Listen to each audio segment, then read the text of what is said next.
ಲೋಕ ಅಖಾಡ ರಂಗೇರ್ತಾ ಇದೆ. ರಾಜಕೀಯ ಪಕ್ಷಗಳಲ್ಲೂ ಬಿರುಸಿನ ಚಟುವಟಿಕೆ ನಡೀತಾ ಇದೆ. ಹಾಗಂತ ಕಣ್ಣಿಗೆ ಕಾಣಿಸೋದೇ ಸುದ್ದಿಯಲ್ಲ. ಪ್ರತಿ ಸುದ್ದಿಯ ಇನ್ಸೈಡ್ ಡೀಟೇಲ್ಸ್, ತಂತ್ರ ಪ್ರತಿತಂತ್ರ ಎಲ್ಲವೂ ಸ್ವಾರಸ್ಯಕರ. ಇರೋದೇ ಸುದ್ದಿ, ಸುದ್ದಿಯೊಳಗಿನ ಸುದ್ದಿ ಇದೆ ಇದ್ದಿದ್ದು ಇದ್ದಂಗೆ. ನಾನು ವಿದ್ಯಶ್ರೀ. ಮೊದಲಿಗೆ ಹೆಡ್ಲೈನ್ಸ್. ಲೋಕಸಭೆ ಚುನಾವಣೆಯಲ್ಲಿ ಕೆಲವು ಕೇಸರಿ ಕಲಿಗಳಿಗೆ ಹಿನ್ನಡೆಯ ಆತಂಕ ಶುರುವಾಗಿದೆ. ಅದರಲ್ಲೂ 8 ಕ್ಷೇತ್ರದಲ್ಲಿ ಅಷ್ಟ ದಿಗ್ಬಂಧನದ ರಿಪೋರ್ಟ್ ಕೈ ಸೇರಿದೆ. ಇದರ ಬೆನ್ನಲ್ಲೇ ಈ ಕ್ಷೇತ್ರಗಳ ಅಭ್ಯರ್ಥಿಗಳು ಗೆಲುವಿನ ದಡ ಮುಟ್ಟೋಕೆ ಮೋದಿ ಮೇಲೆ ಅವಲಂಬಿತರಾಗಿದ್ದಾರೆ.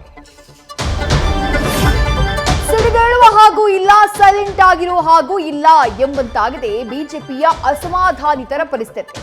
ಪ್ರತಾಪ್ ಸಿಂಹ ಹಾಗೂ ಪ್ರೀತಂ ಗೌಡಗೆ ಹೈಕಮಾಂಡ್ ಖಡಕ್ ಕಟ್ಟಪ್ಪಣೆಯನ್ನ ಮಾಡಿದೆ. ಕರ್ಮಭೂಮಿನ ತೊರೀರಿ, ಹೊರ ಜಿಲ್ಲೆಗೆ ಹೋಗಿ ಪ್ರಚಾರ ಮಾಡಿ ಅಂತ ಹೇಳಿ ಸೂಚನೆಯನ್ನ ಕೊಟ್ಟಿದ್ದಾರೆ. ಹೀಗಾಗಿ ಇಬ್ಬರೂ ನಾಯಕರು ಕರ್ಮಭೂಮಿಯನ್ನ ತೊರೆದಿದ್ದಾರೆ.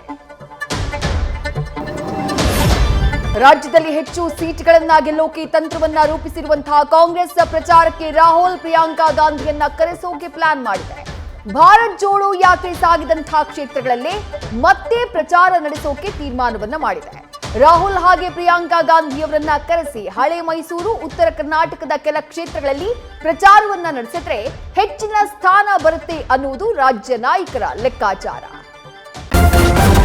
ನ್ಯೂಸ್ ಫಸ್ಟ್, ನಿರ್ಭೀತಿಯಿಂದ ನಿಮ್ಮ ಪರವಾಗಿ.